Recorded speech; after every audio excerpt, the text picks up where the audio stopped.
All right, one more negative thing, and then I want to get on some positive, because I do think there were some positives at spring training. Cody Asche, he batted 188, but there doesn't seem to be a lot of worry about him.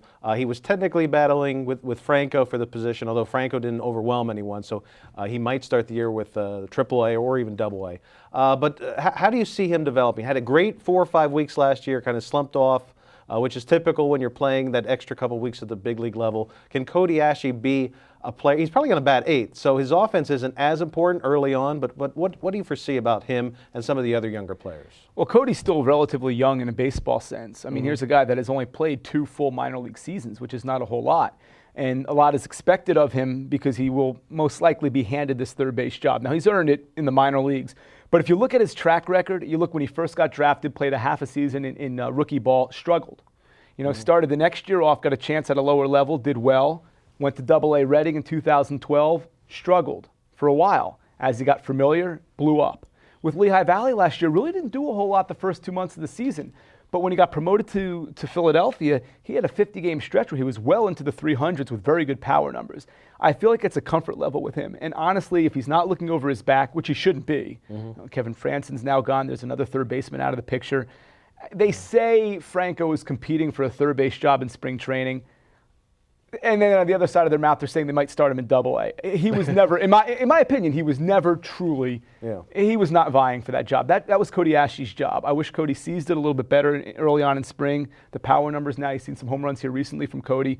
But I do think he'll be fine. I mean, I think he's going to be a guy that, as early as this year, when it's all said and done, could be a 270, 15, and 60 guy. And if you're batting 6th, 7th, 8th in a lineup, playing the defense that he plays at third, you've got yourself a quality young player there. I'm not worried about Cody Asche. He might struggle. He might not put up the numbers you want in April, but I'd be more worried if Ryan Howard's hitting 188 through April, or if Jimmy Rollins is hitting 240 through April. Asche, over time, will develop into a solid player. I honestly believe that from watching his work ethic and seeing his ability. And that's where Kevin Franson might have helped out. He's a right-handed complement. And it was kind of a trickle-down because as soon as Freddie Galvis got hurt, you lost your backup shortstop. Now you need a shortstop. Franson can't play shortstop, so Hernandez fills the backup spot, but he's not really a shortstop. So now they got to keep a shortstop, and there was no room for Franson. So these injuries, although the Galvis injury doesn't appear to be severe, he might be back in a couple weeks, the trickle-down may actually kind of hurt Cody Asche. Let's take a look at the projected Iron Pigs lineup as of today, as of the moment, with all the roster moves made over the last couple hours. And in fact, there was one made at second base, so we had to put up a couple question marks there. Cameron Ruff, of course, who's had an interesting spring training. He's been hitting the ball pretty well. Hill was picked up via a trade from the Nationals. Overbeck, a popular pig, Iron Pig is back.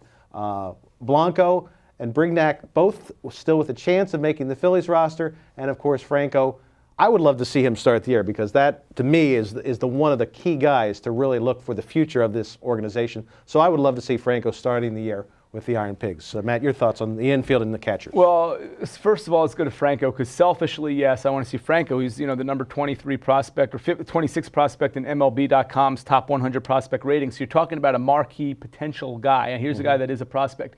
And guys who have seen him, I know there's been the comment that, well, you know what, he probably needs a little bit more seasoning at AA, doesn't take a whole lot of pitches, veteran guys might carve him up.